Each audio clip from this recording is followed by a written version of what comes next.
Assalamualaikum warahmatullahi wabarakatuh. Alhamdulillah wassalatu wassalamu ala Rasulillah wa ala alihi wa sahbihi ajmain. Amma ba'd. Apa kabar anak-anak sekalian? Semoga kita semua selalu dicurahkan nikmat kesehatan oleh Allah Subhanahu wa taala. Amin.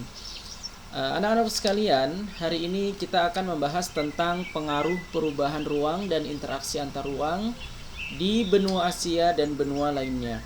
Sebelum materi ini kita bahas, silakan siapkan alat tulis yang kalian perlukan untuk mencatat hal-hal yang penting berkaitan dengan materi yang akan kita bahas pada pagi hari ini.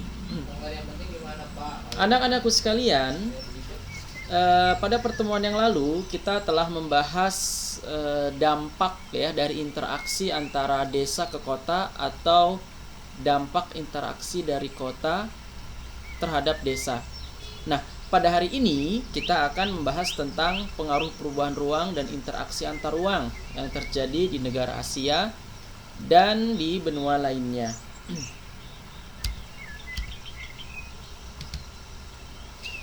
Anak-anakku sekalian, pengaruh interaksi keruangan biasa terjadi antar negara atau antar benua. Jarak yang jauh kini tidak lagi menjadi hambatan dalam melakukan interaksi terkait dengan kemajuan teknologi, informasi, dan komunikasi serta transportasi. Peristiwa di suatu negara dengan cepat dapat disaksikan oleh penduduk di negara atau benua lain. Pengaruh antar negara dapat berupa pengaruh ekonomi, sosial, budaya, dan politik. Nah, adapun pengaruh tersebut diantaranya adalah sebagai berikut. Yang pertama, pengaruh perubahan dan interaksi ruang antar negara terhadap kehidupan ekonomi. Interaksi antar ruang terjadi karena adanya kebutuhan. Salah satunya adalah kebutuhan akan barang dan jasa yang tidak mampu diproduksi oleh suatu negara. Karena kemampuan produksi suatu negara berbeda-beda anak-anak antara satu negara dengan negara yang lainnya. Nah, kebutuhan ini harus dipenuhi. Bagaimana caranya? Mau tidak mau negara tersebut harus mengadakan kerjasama ya dalam transaksi jual beli atau perdagangan internasional untuk mencukupi kebutuhan penduduk negara masing-masing. Misalnya Indonesia membutuhkan kurma dari negara yang memproduksinya, yaitu Arab Saudi, atau negara Arab Saudi membutuhkan ya beras ya dari negara Indonesia karena produksi beras di Arab Saudi yang sangat terbatas. Kemudian yang selanjutnya, negara yang memasok kebutuhan tersebut memperoleh keuntungan ekonomi dari barang dan jasa yang dipasoknya. Ya, artinya kita tahu bahwa setiap jual beli ya yang menjadi tujuan utama ada keuntungan. Maka dalam transaksi ini negara yang menjual barang tersebut dia akan mendapatkan keuntungan. Keuntungannya berupa devisa dari hasil penjualan barang. Kemudian yang selanjutnya, bagi negara yang dipasok, bagi negara yang membutuhkan ya barang, maka diberikan barang melalui proses jual beli internasional. Keuntungannya adalah terpenuhinya kebutuhan barang dan jasa di negara tersebut. Kemudian yang kedua, pengaruh perubahan dan interaksi ruang antar negara terhadap kehidupan sosial. Interaksi antar negara dan benua juga melibatkan manusia sebagai pelakunya. Interaksi sosial antar manusia yang memiliki kehidupan sosial berbeda kemudian terjadi. Interaksi tersebut dapat terjadi dengan saling bertemu atau melalui media komunikasi. Karena kita tahu bahwa hari ini kemajuan teknologi komunikasi sudah sangat pesat sekali anak-anak ya. Yang dulu hanya bisa mengantarkan suara, sekarang kita bisa melihat gambar atau wajah secara visual.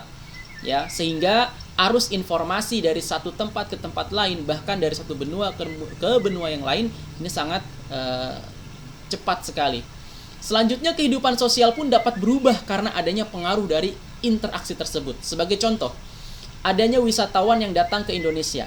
Ketika wisatawan tersebut datang dengan membawa kebudayaan-kebudayaan mereka, misalkan cara berpakaian, cara berbicara, ya, kemudian makanan yang mereka makan, kemudian kita lihat, ya, kita perhatikan, ada kalanya orang kemudian terpengaruh dan mengikuti cara berpakaiannya, cara makannya, bahkan cara berbicaranya. Ya, sebagai contoh misalnya kita suka makanan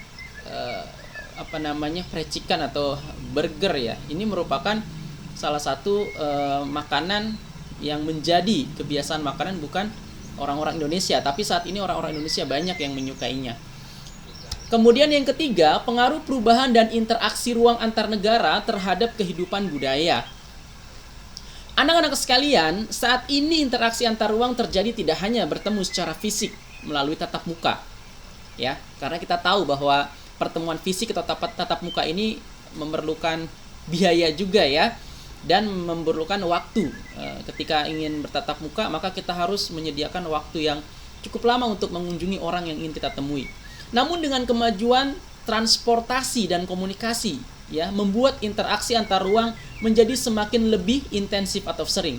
Artinya dengan kemajuan kemajuan teknologi komunikasi dan transportasi ini, teman-teman, membuat yang jauh semakin dekat gitu ya.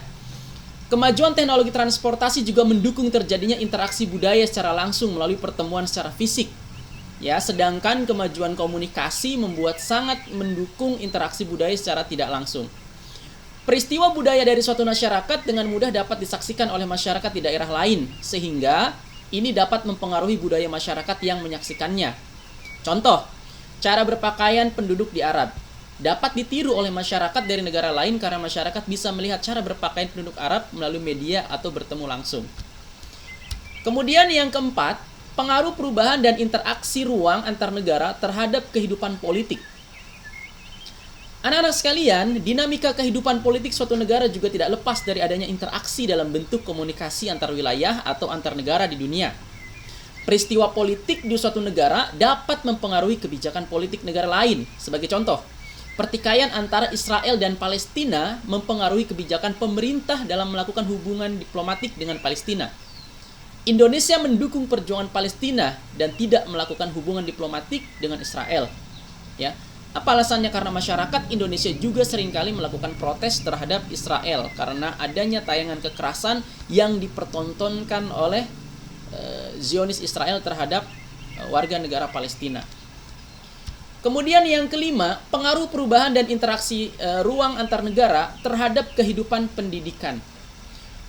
Anak-anak sekalian, pendidikan merupakan modal dasar kemajuan suatu bangsa, sehingga banyak negara yang memberi perhatian besar terhadap pendidikan warganya. Walaupun demikian, masih banyak negara yang tertinggal dalam hal pendidikan. Penyebabnya adalah karena masalah ekonomi, ya, tidak mampu membayar biaya pendidikan yang mahal, atau kurangnya kesadaran akan pentingnya pendidikan.